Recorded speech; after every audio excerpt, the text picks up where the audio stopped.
Hello, ladies and gentlemen. One of Novatore's initiatives is based on advocacy to enlighten ourselves and decision makers on issues that hinder or drive women's economic empowerment. Now, this is a glaring global issue, but economic empowerment should actually start with oneself. And that is what today's Novatore's Lipstick Lunch is all about. Should you be with us for the very first time, let me shortly introduce Novatore. As my co-founder Dagny Elena and I, Baiba Rubesa, have launched an organization dedicated to women's economic empowerment and leadership by connecting, supporting, and driving the like-minded. For more details, I encourage you to have a look at our website on www.novatore.eu. But first, some technicalities around Lipstick Lunch itself. This will be no longer than half an hour. Clara will speak for about 10 to 15 minutes, and then you will have the opportunity to comment or question. These comments can be posted either in the Q&A function here on Zoom, bottom right-hand corner, or on our Facebook page connected to this session. A recording of this Lipstick Lunch will be open to everyone on our Facebook page, novatore.eu, for you to listen to again or share. Now, we're particularly happy that today's Lipstick Lunch is in cooperation with the Embassy of Switzerland to Estonia, Latvia, and Lithuania. Please welcome Konstantin Obolensky, Swiss Ambassador to Latvia, Lithuania, and Estonia, to introduce our speaker. Thank you very much. I hope you hear me. Thank you very much, Baiba Rubesa, for your introductory words and also for your moderating this event. I'm extremely happy to welcome all of you at this Zoom and Facebook call. This call is going to take place in the framework of our 100 years of diplomatic relations between Switzerland and the Republic of Latvia, Estonia and Lithuania. And so this is a very positive year, and we also want to really look forward into the future, and finances as well as equality of possibilities is one of the important topics during this year under the priority of sustainability. So therefore, we are extremely happy to welcome Clara Creitz with us. She is the founder of Finelles, and so that organization is focusing on female investors and those who want to be. Clara has been working with all the big names of the Swiss financial industry, and you all know that the Swiss financial industry is a strong one, and she's going to share her insights with all of us. So I'm extremely happy to welcome you all once again here, and please, Clara, the floor is yours. Yes, thank you very much, Konstantin, for the introduction, and also thank you for inviting me to this great event. As already mentioned, my name is Clara Creitz, and I'm the founder of Finelles, and what I'll do now is actually share my screen, because I've brought a presentation with me for today. So let me quickly open my presentation. So today I'll be talking about the big three of the financial literacy and how this impacts how you basically deal with your financials, and what I've learned in the last 3 years working as the founder of Finelles, mainly working with female investors. Okay, then I'll start. So one thing I really like to talk about is gender wealth gap and the whole topic of investing. And the main reason for this is I think it's important for women, but also for men, to take care about their financial journey, but also their financial education. And why do I mainly talk to female investors and those who want to be? The mere reason is, apart from the fact that finance is something I think is for everybody. For female investors, it's much more important due to a couple of factors. One is because due to the gender pay gap, which still exists, due to, for example, career breaks, career choices, we do earn slightly less than currently men do around the world. Also, we do have more career breaks, which leads to the fact, again, that our pay gap is reduced. We work more part-time, we live longer, and we generally deal with finances in a more risk-averse manner. And I get to that later in the presentation. And while all these factors exist, at the same time, divorce rates are around 40%. So there's a German saying, basically, ein Mann ist keine Altersvorsorge, which basically translates into English, your husband is not really your pension plan. And this is why I personally talk primarily to female investors and those who want to be. Now, talking about the gender investing gap, those are statistics for Switzerland. Currently, around 18% of female are investing versus about 30% of men. And this is kind of representing Switzerland numbers. And then for the private pension, it's around 50% of women versus 60% of men. And so I was interested then to learn what are the reasons for this gap. And I started looking into this a couple of years ago. And one of the reasons is the fear of losing money. So I'm not saying that men do not have a fear of losing money. I think all of us would prefer to increase actually what we have on our bank account, but it's a bigger issue for female investors compared to men. And one of the reasons, and I'll get to that also later in a little bit more detail, is that 46% of women versus 62% of men understand the relationship between risk and returns when it comes to investing. And a lot of women, almost 70%, believe that investing requires a lot of knowledge because it's very complex. The second reason, and that is actually the confidence, which I think is super important. So when asked women on their confidence level when it comes to financial products, primarily they feel confident when it comes to banking products. So having a bank account, having a credit card, having a debit card, potentially even having a savings account. But when it comes to investment products, and as you see from the first kind of reason, the fear of losing money, there is very low confidence. And when we look at the typical,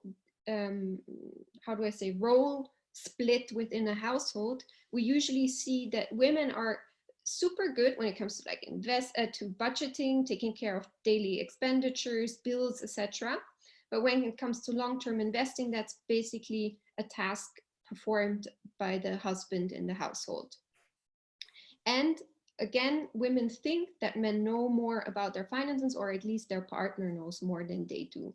So the confidence level is quite low. Now, the third reason is the lack of knowledge. So as we saw in previous numbers, that a lot of women think they know not enough to actually start investing. And when we look at the knowledge level, around 64% actually say they have a lack of knowledge when it comes to investing. And when we look at, and I'll explain in the next slide what the big three of financial literacy is, around 40% of women answered them correctly and 66% of men. So there is actually a lack of knowledge between the two genders. Now the question now is, what is the big three of financial literacy? So if we look at financial literacy, the definition is, it's the ability to understand effectively and use various financial skills such as personal finance, budgeting, and investing.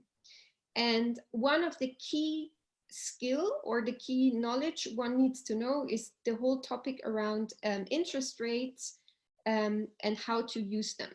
So when we look at the financial literacy quickly jump up to that.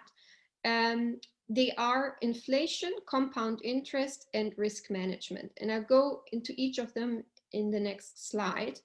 And basically what the OECD tries to track with financial literacy, so it's actually a KPI which is tracked by the OECD, and actually in Europe with PISA, also with the different countries and their financial education amongst 15-year-old, they want to know whether you understand inflation, the compound interest effect, and risk management. And I quickly got a statistic for Europe where you can see that, and that's something I found interesting, that in Estonia, Latvia, and Lithuania, the different levels of financial literacy differ quite a lot. So Estonia seems to be quite high across the Baltics, and also quite high when you look at the entire Europe. So the Nordic countries, obviously, they seem to be in all statistics at the top.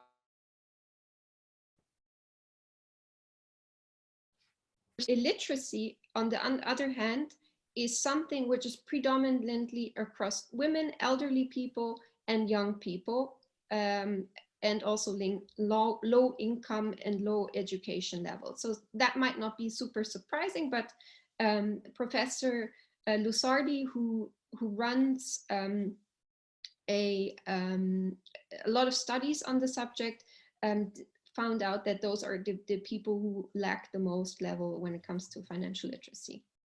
So then let's go into the topic of financial literacy. So inflation, maybe some of you already know it. For those who don't, basically explains the effect. If I have, for example, 100 Swiss francs, 100 euros, whatever it is today, tomorrow I will be not able to buy the same amount as I have today with the 100 euros. So basically over time, my money will decrease when it comes to my purchasing power. So, and when it comes to investing, usually what we try to look at is to invest our money with a higher rate than the inflation in order to keep the purchasing power and have also an increase of the assets. Good. Compound interest. For those who don't know it, it's basically I get interest for the money I invest, and I get also interest for the interest I gained. And this is a very simple effect, but over the long term, usually after 10 years, it really, really pays off. And that's when you start to invest in the stock market, let's say with 6, 7, 8%, then after 10 years or so, you reach a point where you actually double the amount invested. So the compound interest is what Albert Einstein once called the 8th world wonder, because basically you do nothing for, and it basically still increases your money invested. Then managing risk. So this is basically, I believe, the key piece why women invest less, because when they think about risky investments, they're not aware about how to manage this risk. And when we usually look into risk management when it comes to banks or also portfolios, what we try to do usually is to diversify. That's the key word when it comes to investments. And how do we do that? We diversify across different asset classes. So what's an asset class? What can we actually invest in? So it's typically cash. We have fixed interest such as bonds. We have alternative investments such as real estate. We have also private equity, venture capital, and also commodities. And then the last part are also shares, or overall also funds into the different asset classes. And what we would try to do in order to manage risk is basically investing into different asset classes. And what you can see on the left-hand side is a very simplified version of the risk and return levels of the different asset classes. Obviously, they differ. There are also high or very risky fixed interest products and the likes, but it gives you some sort of indication. And most people are not aware that there is this difference when it comes to risk and return. And the second one leads to then within each asset class. So let's say shares, you want to diversify also within that asset class. So for example, investing into one share is not very diversified. Investing into 20 and more shares is actually a very high diversification, and that's what we're trying to achieve. And I'm saying this because this really reduces the risk of defaulting on your money. And usually that's one of the key pieces when it comes to financial literacy. A lot of people are actually interested in to learn how much it actually decreases your risk. And the third piece is the long-term investment. So if I look at this triangle on the right-hand side, and there are a lot of numbers in there, it's just a visualization. But basically what you can see on the top corner, you see like these little spots which are dark. And basically this shows a period where I invest only for 5 years. And the more it goes down, it's basically the time I still be invested with my capital. And at the end, we talk about around 10 plus years. If you invest in that, that time frame and longer, usually it reduces your risk substantially. So these are the big three of financial literacy. Now, when it comes to using the financial literacy for your personal finances, I've brought you some very small tips and tricks to basically see how this really affects your investing. So the first one is a statistic which UBS did just recently on what would women do differently when it comes to their investments. And this is mainly Swiss statistics, but a lot of women said that they actually had a surprise when they got divorced or there was a death of their partner when it comes to their financials. So they had no clue what was going on, and they wish they would have gotten involved a lot earlier. And if they would have given an advice to their previous self, they would have started earlier, invest regularly and in the long term, and especially got involved. So how does that affect your money? So let's say, and this is how this plays out, basically all the different factors. If you look at the numbers right here, and let's say this would be you, and you would start investing 200, in this case it's US dollars per month, and you would start with 25 and keep it cash. And in the case you would actually get 2% on your cash. In Switzerland it's currently 0, but let's say you would get 2% on your cash. You would have invested around 100,000, but due to the compound interest, at the end you would have around 150,000 US dollars if you stay invested until the age of 65. Now, if you start as the previous nervous Noah, you're quitter Quincy, and you stop with 35, but instead of investing it into cash, but into the stock market, you would have only put in 25,000 more or less, and your end result would be 200,000. So you can see staying invested and using the compound interest makes a huge difference. Now, if you start later with 35 and you stay invested the same again in the stock market, you would have put in 72,000 US dollars, and you would have a similar result as the quitter Quincy. And that's again due to the compound interest, what you can see basically how big the effect is in the long term. And obviously, if you do it completely right from the start, you're consistent Chloe, you start when you're 25, you end when you're 65 in the stock market, put in 100,000, your end result is almost 400,000.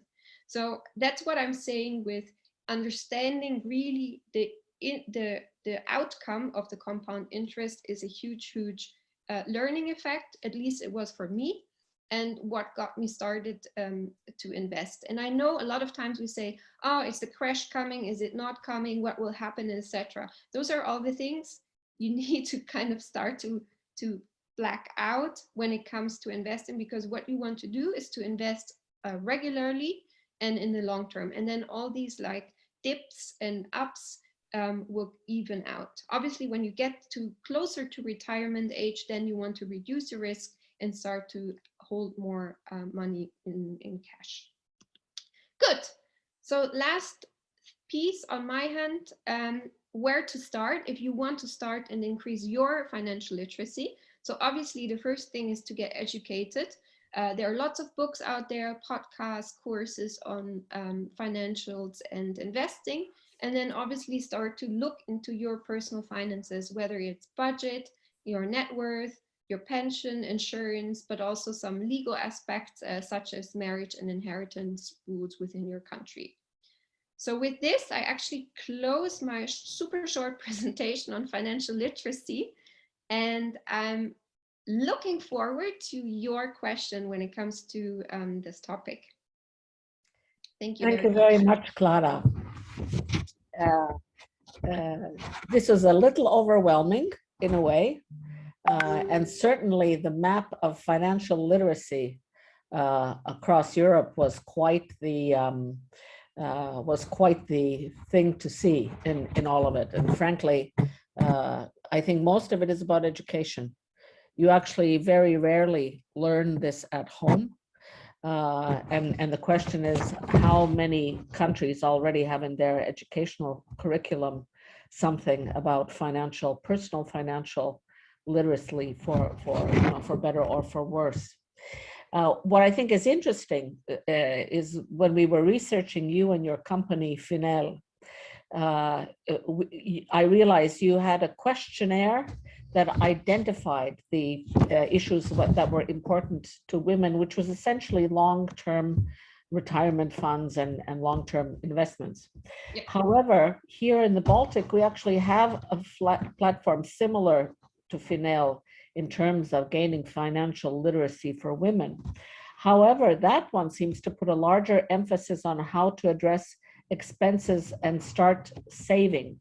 How would you explain this difference? Do you think it's cultural, or does it indicate that in Switzerland, after all, there is a higher level of maturity in financial literacy? Well, I would probably say, so I think there are a couple of points. One is, I would say in Switzerland, when it comes to budgeting, so looking at expenses and income, you usually would, that at least from my experience, a lot of people are more or less okay. So they would start to invest and look at their pension when they already have increased some sort of wealth. And so that they're interested then in the long term, how they can preserve that wealth and how they can increase their current wealth in order to be okay when it comes to retirement age.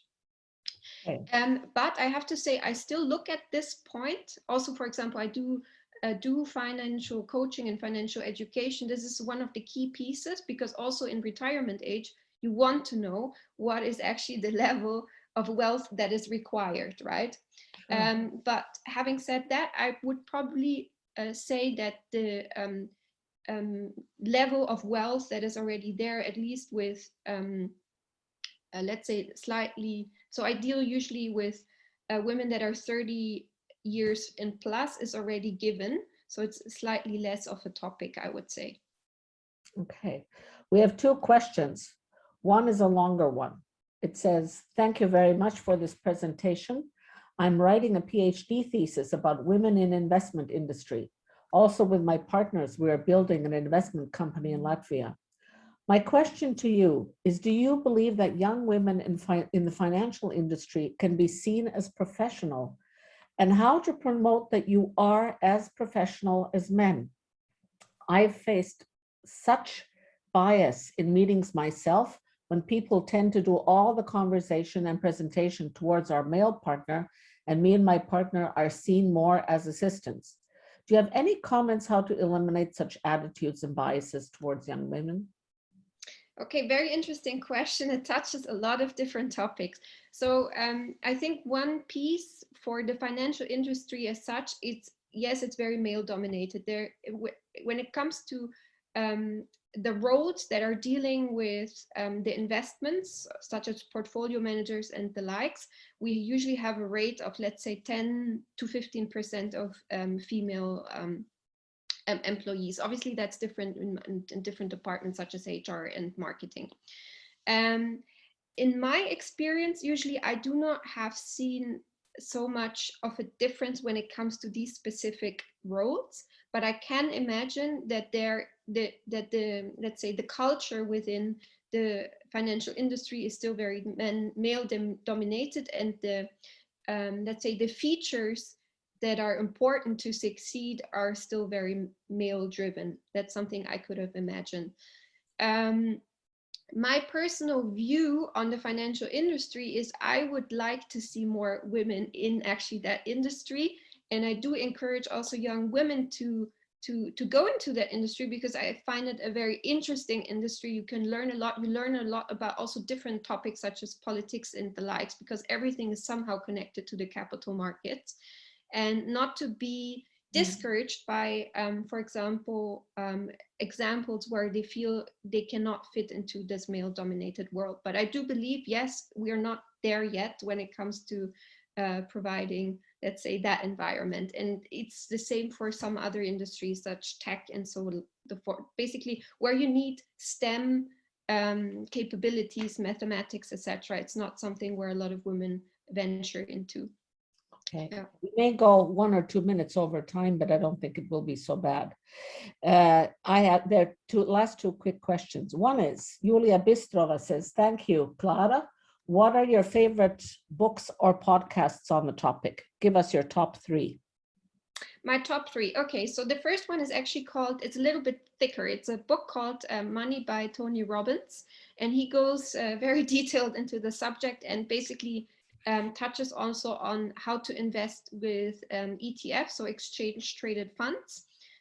This is something I really like. Then for the younger generation, there is the Broke Millennial, and there's one on like expenses and the likes, and also one on investing.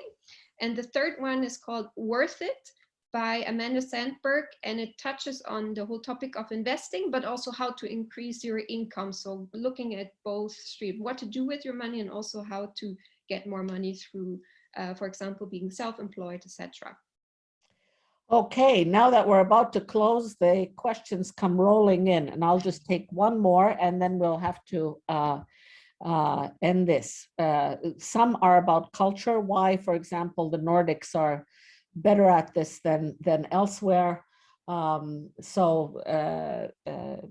the one I think that is still worth listening to sort of in a grand finale is Julia Gifford says, I think that many know the value of investing, but often don't know what the first step to take is. I wonder, what would Clara recommend as the first step? Local bank stock buying services, for example, have high commission rates. There are P2P platforms, but they are morally, shall we say, questionable. What's the best route to go?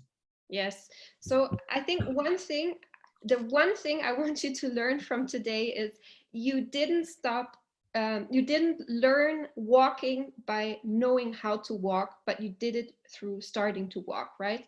And that's something I want to encourage all of you is, if you don't know where to start with small steps and learn the process.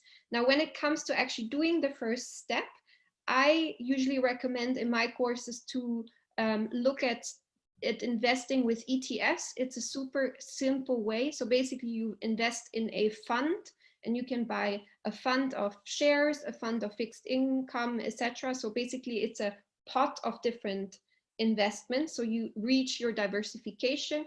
They're typically very cost efficient, and you can buy them nowadays very easy through online brokers such as Interactive Brokers and the likes. I don't know all the different brokers of all the different countries, so that needs slightly some research, but that's definitely something I would recommend, how to start and do little amounts, get to know the process, and then you can build up based on that. But wanting to know everything before starting to do it is probably not my recommendation. Do small steps and you will get into it. Thank you very much, Clara. I should repeat that this session is being recorded. You'll be able to see it on Facebook, on our Facebook page and YouTube, where you will also be able to hear the book recommendations once more, and maybe we'll just ask Clara to send us a little list and we'll just put it on our Facebook page so that everybody gets the spelling and the names right. So my gratitude really goes, Konstantin, to the Embassy of Estonia and Latvia and Lithuania for initiating this lipstick lunch that I think triggered more questions than answers at the end of the day. And not only among women, but also among the couple of men that were connected to this lipstick lunch as well. And thank you very much, Clara Creitz of Finelles. Take a look at her website as well, for illuminating us on personal financial literacy. And to all of the people who connected today, thank you very much for joining us. We have 2 more lipstick lunch sessions in June before the desire to be outside will overrule a desire to be connected to Zoom or Facebook for such lunches. So stay tuned and see you again on June 8th at 12 o'clock Baltic time. Thank you very much to the Swiss part of Europe.